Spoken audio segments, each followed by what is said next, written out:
Tisková konference města Litomyšl přinesla pozvánku na zahájení 3. litomyšlské lázeňské sezony, informace o kácení a obnově stromů v aleji filozofů, anebo pozvánku na zastupitelstvo, kde bude mimo jiné představena vize dalšího fungování litomyšlské nemocnice.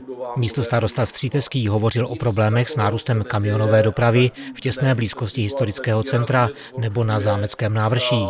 Řeknu, že pro nás Litomyšl je to zejména v křižovatkách u Wagnerů, kde auta musí nadjíždět, takže zastavují veškerou dopravu. Počet těžkotonážních tahačů vzrostl v posledních měsících desateronásobně v souvislosti s činností nového logistického centra u České Třebové.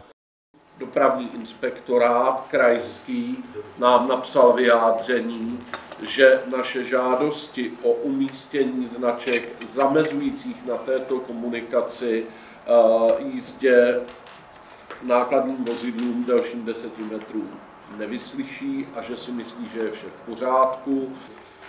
Se s tím nemůžeme smíchit a prostě musíme tu záležitost řešit tak.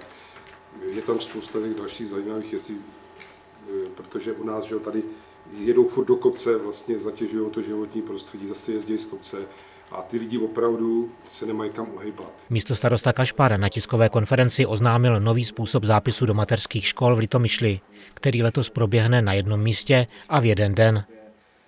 Místostarosta také spolu se zástupkyní ředitele základní umělecké školy Bedřicha Smetany informoval o dokončení modernizace budovy a učeben.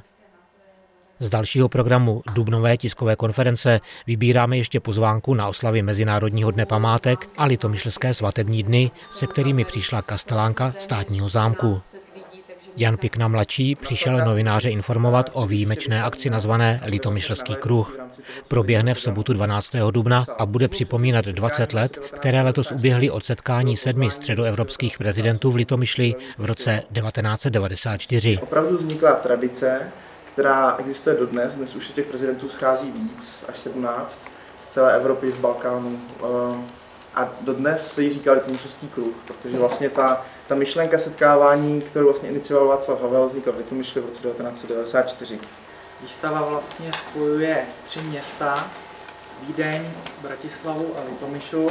Budou se na ní podílet architekti, studenti architektury, umělci a hudebníci ze 3 států. Současně s konferencí Litomyšlský kruh se v zámecké jízdárně chystá zahájení mimořádné výstavy věnované moderní architektuře. Jejím spolupořadatelem je architekt, autor rekonstrukce prostoru, kde proběhne výstava i související akce, včetně unikátních hudebních produkcí.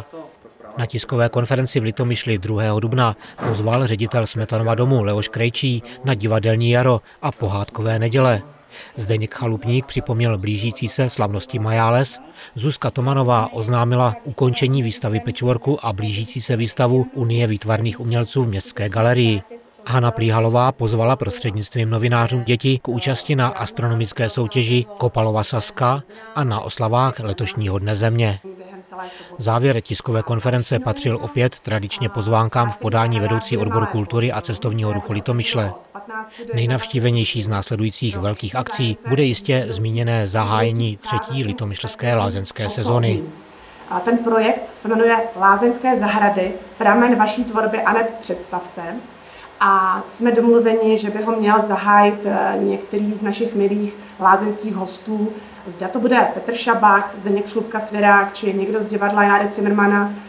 To ještě v tuto chvíli není jasné, bude to překvapení i pro nás, ale určitě někdo z nich to bude.